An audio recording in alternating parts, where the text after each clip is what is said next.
అందరికీ నమస్కారం. నేను మీ లక్ష్మి. సినిమా రిలీజ్ అవ్వగానే మనకు పలు వెబ్సైట్లలో కనిపిస్తుంది. దీనికి అసలు కారణం ఏంటి అనేది పోలీసులు అయితే పసిగట్టారు. అసలు దీని వెనక అసలు ఎవరు ఉంటారు, దీని గల కారణం ఏంటి అనేది ప్రస్తుతం నాతో పాటుగా నటకుమార్ గారు ఉన్నారు. ఒకసారి అడిగి తెలుసుకుందాం. నమస్కారం సార్.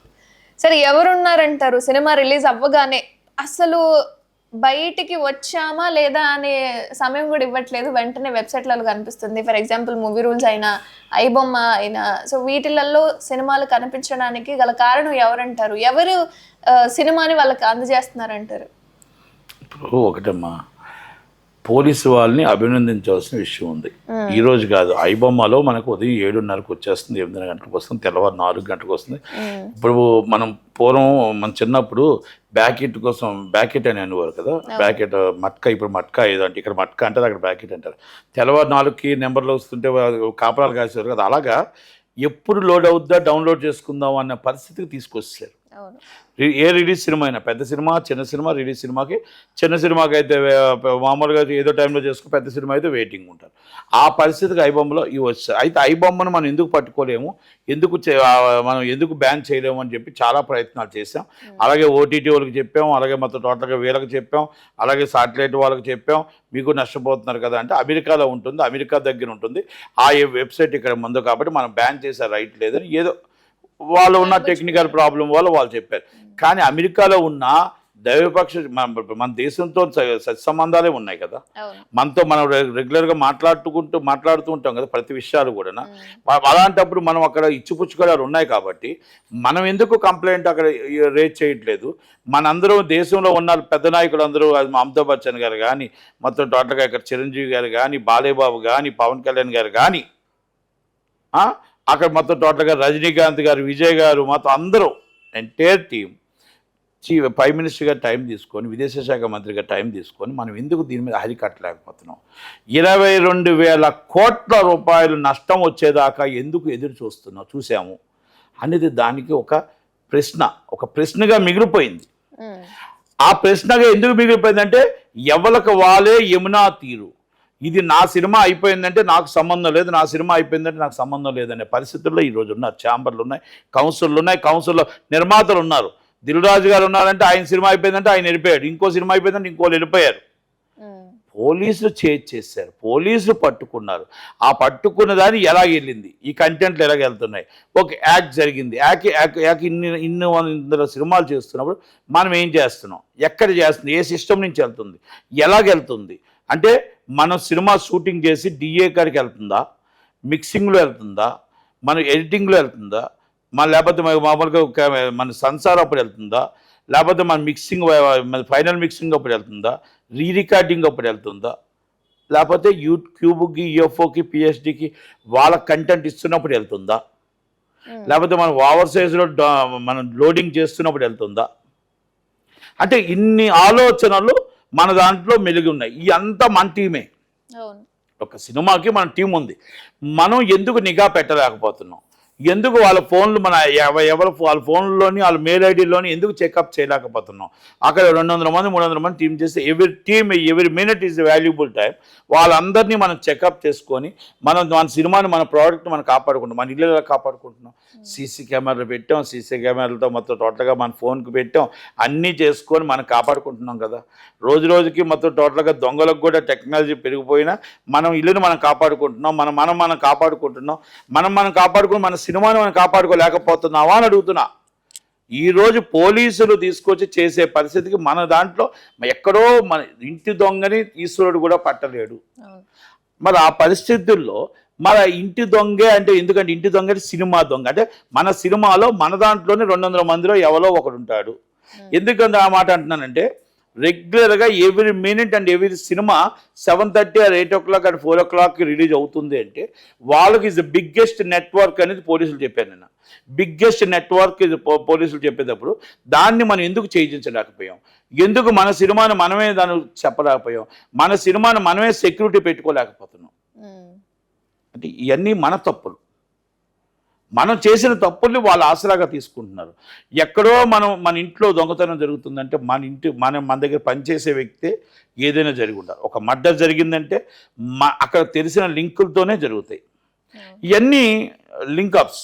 అలాంటప్పుడు సినిమా ఇండస్ట్రీ కూడా అంతే కదా. కనుక పోలీసులు అంత ఆశ్చర్యపోయే నిజాలు బయట పెడుతూ ఉంటే మనం దిల్ రాజు గారు వచ్చి మిమ్మల్ని అభినందించాలి అంటున్నారు. మా వైఫల్యం అని చెప్పట్లే, ఇది మా వైఫల్యం, ఇది సినిమా ఇండస్ట్రీ మా చేతకానతనం, మేము ఇండస్ట్రీలో మేము పట్టించుకోవట్లేక 22,000 కోట్లు నష్టపోయాం. ఐబొమ్మ అనే ఒక సంస్థను మేము అందరం కలిపి ఏకదాటిగా ఈ మొత్తం ప్రధానమంత్రి గారి తీసుకెళ్ళలేకపోయాం. మేము మాట్లాడి విదేశీ శాఖ మంత్రి గారితో మాట్లాడి ఐబొమ్మ అనే ఫలానా సెంటర్ వెబ్సైట్ను బంద్ చేయండి, వెబ్సైట్ని బ్యాన్ చేయండి అని మనకి ఇవన్నీ ఎక్కడ వచ్చిందో పట్టుకోలేని పరిస్థితిలో మేము ఉన్నాం. is the one of the partner and digital platform is one of the big partner and Dil Raj garu and the FDC chairman and Dil Raj garu మాట్లాడితే నన్ను ఎందుకు అంటారు అంటే పదవి మీది, మీ డిజిటల్ ప్లాట్ఫామ్ మీది, బిగ్గెస్ట్ ప్రొడ్యూసర్ మీరు, మొత్తం అందరికీ మీరు మొత్తం టోటల్గా దాత విధాత అంటే మొత్తం టోటల్గా పెద్ద వ్యక్తి కనుక మాటలు మీరే పడాలి, పొగడ్తలు మీకే వస్తాయి. ఈజ్ ద పొలిటికల్ అని కాదు, సినిమా ఇండస్ట్రీ అని అంతే. ఇది దిల్ రాజు గారు మన ఏదో ఒక దాంట్లో వచ్చింది, ఏది నట్టి కుమార్ దిల్ రాజు గారే పైరసీ చేశారని. లాంచ్ చూడాలి కదా, కంటెంట్ చూడకుండానే నా సినిమాని నేను చేసుకుంటానా అని బాధపడ్డాడు. అసలు నేను అది చెప్పనది లేదు, అసలు నేను చెప్పను కూడా చెప్పలేదు, అది అసలు నేను వెళ్ళలేదు ఆ ఛానల్కి. వాళ్ళు ఏదో పెట్టారు అంటే చూసి చేసేయడమే, చూసి మీరు వీడియోలో చెప్పేయడమే. దాన్ని నేను ఖండించుంటే మనస్పర్ధలు వస్తాయి. ఎందుకంటే ఒకటి అది చూడాలి, అసలు కంటెంట్లో నేను ఉన్నానా లేనా, అది ఫేకా ఏంటో చూడాలి కదా. చూడకుండానే మొత్తం పలానా ఒక నిర్మాత అన్నాడు, నిర్మాత తప్పు కదా,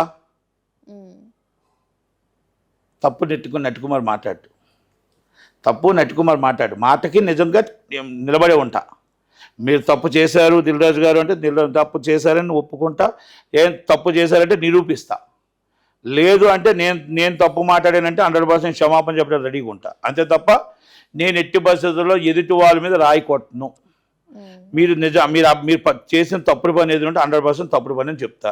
మీరు మంచి చేస్తే మిమ్మల్ని పొగుడుతా. మీరు ప్రెసిడెంట్ అవ్వాలి అని కోరుకునే వ్యక్తిని నేనే. ఈ మొత్తం టోటల్గా ఇన్ని సంవత్సరాల్లో అసలు అంటే ఏమంటారంటే అది ప్రెసిడెంట్గా అవ్వాలని కోరుకునేది నేను. కానీ ఆ సంవత్సరంలో ఏ వర్క్ చేయకుండా మామూలుగా ఆయన పదవీ కాలం అంతా పదవి నాకు ఉంది అని చెప్పుకొని గవర్నమెంట్ దగ్గరికి వెళ్ళడం తప్ప నిర్మాతకు కానీ ఎగ్జిబ్యూటర్ కానీ డిస్ట్రిబ్యూటర్ కానీ ఏవీ చెయ్యని ప్రెసిడెంట్ అంటూ చరిత్రలో ఉండిపోయాడంటే ఆయన దిల్ రాజే ఉండిపోయాడు. చరిత్ర ఇది, నేను చెప్పాల్సిన ఇది చరిత్ర. ఉండాలి అనేది మేమే, ఉండి ఏం చేశాడు అనేది కూడా మేమే, అడిగేది కూడా మీరే. అంతే మరి, అంటే మీరేమి చేయలేకపోయారు, మీకు చేత కాలేదు అని చెప్తున్నాను నేను. పోనీ అవ్వింది, నేను పలానా కార్యక్రమం చేశాను, ఆ ప్రెసిడెంట్ అవ్వడం వల్ల FDC చైర్మన్ వచ్చింది, ఆ ప్రెసిడెంట్ అవ్వడం వల్ల రేపు కాబోయే ఎమ్మెల్యే టికెట్ రావచ్చు, MP టికెట్ రావచ్చు. అంటే మీరు సినిమా ఇండస్ట్రీని వాడుకున్నారు కొంతమంది, సినిమా ఇండస్ట్రీని కాపాడటానికి చాలామంది లేరు. కనుక దయచేసి నేను ఇప్పటికీ కూడా మీకు చెప్తున్నా, మీరు మన ఇండస్ట్రీని కాపాడటానికి ప్రయత్నం చేయండి, మన ఇండస్ట్రీని నిలబట్టడానికి ప్రయత్నం చేయండి. మీరు విభజించు పాలించు మీరు చెప్పితే నట్టి కుమార్ని వస్తే మేము రాము ఆయనే అన్నాడు గవర్నమెంట్కి, తెలుగు ఇండస్ట్రీలో తెలుగు ఇండస్ట్రీలో నట్టి కుమార్ వస్తే మేము రాము. ఈయనది ఇండస్ట్రీ కాదు, దిల్ రాజు కాదు ఇండస్ట్రీ అందరిది. నట్టి కుమార్ అనేవాడు ఈయన రాకముందు నట్టి కుమార్ వచ్చాడు. ఈయన 2000లో 96 నేను నిర్మాతగా మారితే ఇస్ 87 నేను ఇండస్ట్రీకి వచ్చాను. 86 నేను చెన్నైలో 86లో వచ్చాను ఇండస్ట్రీకి. కనుక ఆయన 2000 దాటి వచ్చాడు, 2000లో వచ్చాడు ఇండస్ట్రీకి. కనుక నేనేమంటున్నానంటే ఇండస్ట్రీ ఆయనది కాదు, నాది కాదు, అందరిది. 10 మందికి మంచి జరగాలని చూసుకుంటాం. గవర్నమెంట్ దగ్గర నట్టి కుమార్ ఉండొద్దు, డైరెక్ట్ పేరు నాని చెప్పాడు, వేరే వాళ్ళు చెప్పాల్సి వైసీపీలో పేరు నాని చెప్పాడు, దిల్ రాజు గారు మీరు వస్తే మేము రాము అని చెప్పాడు. ఇది వాస్తవం. మొన్న కూడా నన్ను వేయకూడదని ప్రయత్నం దుర్గేష్ గారికి చెప్పి నట్టి కుమార్ ఉండకూడదని ప్రయత్నం చేశాడు. దాన్ని చిరంజీవి గారు ఎట్టి బస్సులో నట్టి కుమార్ చిన్న నిర్మాత తరఫున ఉండాలి మాట్లాడాలి అని చెప్పి పోట్లాడింది చిరంజీవి గారు. మళ్ళా దాంట్లో లోకేష్ గారు టీము, లోకేష్ గారు దాంట్లో నట్టి కుమార్ కూడా అందరూ ఉండాలి అని చెప్పి దాంట్లో వేయించింది చిరంజీవి గారు, లోకేష్ గారు. దుర్గేష్ గారు నాకు ఫోన్ చేశారు. అంటే ఏం ప్రయోజనం? అంటే నేను అడిగిన దానికి సమాధానం చెప్పలేరా? నేను ఎక్కడైనా తప్పుడు పని చేశానా, లేకపోతే ఇండస్ట్రీని ఎక్కడైనా అడ్డు పెట్టుకున్నానా, లేకపోతే ఇండస్ట్రీలో నేనేం తప్పుగా మాట్లాడానా, లేకపోతే ఇండస్ట్రీలో మీరు చేసిన తప్పులను ఎత్తి చూపడం నాకు అలవాటు. కానీ ఏమి ఇండస్ట్రీ అని పేరు చెప్పుకొని నేను ఏమైనా తప్పు చేశానా, ఏమైనా తప్పు జరిగిందా, నేను ఏమైనా మీ ఇబ్బంది పెట్టాను ఎవరినైనా? ఎస్, ఏదైనా ఉంటే మీరు బహిరంగంగా మాట్లాడి, నేను బహిరంగంగా ఉంటాను అంతే. నేను బహిరంగంగా ఉంటాను, మీరు బహిరంగంగా. గవర్నమెంట్ దగ్గర మాట్లాడే అర్హత నాకే ఉంది. నా చిన్న సినిమా నిర్మాతల కోసం పోట్లాడే అర్హత నాకే ఉంది. నా స్వార్థం కోసం ఏ రోజు నేను అడగలేదు, అందరి కోసం నేను అడిగాను. కనుక మీరు అన్నీ అర్థం చేసుకోవాలి. ఇప్పుడు ఇది కూడా బొమ్మాయి అనేది మీరు ఒక డిజిటల్ ప్లాట్ఫామ్ ఉంది, మీరు ఎందుకు కనిపెట్టలేకపోయారు? పోలీసులు కనిపెట్టిన దానికని ఇప్పుడైనా సహకరిద్దాం, ఇప్పుడైనా మీటింగ్లు పెట్టండి, ఇప్పుడైనా మొత్తం టోటల్ ఆల్ ఇండియా మీటింగ్ పెట్టండి. ఆల్ ఇండియా కాన్ఫరెన్స్ మొత్తం ప్రొడ్యూసర్స్ అండ్ డైరెక్టర్స్ అండ్ మొత్తం ఆల్ మీటింగ్ పెట్టి వాళ్ళు మొత్తం ప్రధానమంత్రి గారి తీసుకెళ్ళండి. ప్రధానమంత్రి గారు తీసుకెళ్ళి అమిత్ షా గారిని, జయశంకర్ గారిని కలిసి మొత్తం టోటల్గా ఐబొమ్మ అనే సంస్థని బ్యాన్ చేసేటట్టు, ఇలాంటి సంస్థలన్నీ కూడా బ్యాన్ చేసే విధంగా అమెరికాలో ఉన్నాయా, ఉగాండాలో ఉన్నాయా, లండన్లో ఉన్నాయా, మేబీ ఆల్ ఓవర్ ప్రపంచ దేశాల్లోని ఎక్కడున్నా కూడా ప్రతి ఒక్కరితో మనకు ఆల్రెడీ మంచి సంబంధాలు ఉన్నాయి. ఆ సంబంధాలు విదేశ శాఖ మంత్రిగా మనం పట్టుకొని తీసుకొచ్చి అది బంద్ చేసే మనకు ఆర్థికంగా నష్టపోతున్నాం కాబట్టి మనం బంద్ చేసే రైట్ మనకు ఉంటుంది కాబట్టి మనం పోరాటానికి చేయొచ్చు అని అంటాను. గవర్నమెంట్ అండ్ సపోర్టెడ్ ఈజ్ గవర్నమెంట్కి, సినిమా ఇండస్ట్రీకి ఎప్పుడు సపోర్ట్ చేస్తుంది. ఈరోజు ఆ సపోర్ట్ చేయబట్టే ఈరోజు తెలంగాణ పోలీసు టాప్ 1 ఇస్ మన ప్యాలెస్ని పట్టుకున్నారు అంత ముఠాని. కనుక అలాంటిది అన్నీ కూడా మనం చెయ్యాలంటే ముందు జాగ్రత్తగా రావాలి. అందరూ చిరంజీవి గారు అంటే చిరంజీవి గారు ముందుకు వస్తే మళ్ళీ ఆయన మీద అంటారు, మీరు ఆయన్ని చేస్తాడు అని అంటే పాపం ఆయన ప్రతిదీ ఇలాగ అడిగాం అనుకోండి, ఆయన ముందుకు వచ్చి పాపం ఎవరితోనో మాట్లాడతాడు, పాపం అమిత్ షా గారితోనో జయశంకర్ గారితోనో ఎవరితోనో మాట్లాడి, లేకపోతే పవన్ కళ్యాణ్ గారితో మాట్లాడి పోనీ ఇలాంటి మీటింగ్ ఏర్పాటు చేశారనుకోండి, మళ్ళీ అవతల కాసి ఇంకో గ్రూప్ వచ్చి ఆయన మీద పోయి ఏడిస్తారు. పోనీ వీళ్ళు చెయ్యరు, ఆయన చెయ్యనివ్వరు. ఆయన బతిమలాడుకొని అన్నయ్య చెయ్యను అన్నయ్య అంటే పాపం ఆయన చేస్తారు, వీళ్ళు చెయ్యరు, ఆయన చెయ్యనివ్వరు. ఆయన చేసిన వాడికే నిందులని మళ్ళీ చేస్తున్న వారి మీదే వేస్తారు వాళ్ళు. పోనీ ఎవరైనా చేస్తారని వెయిట్ చేద్దామంటే ఎవరు చేయరు. మరి ఎందుకు చేయలేకపోయారు?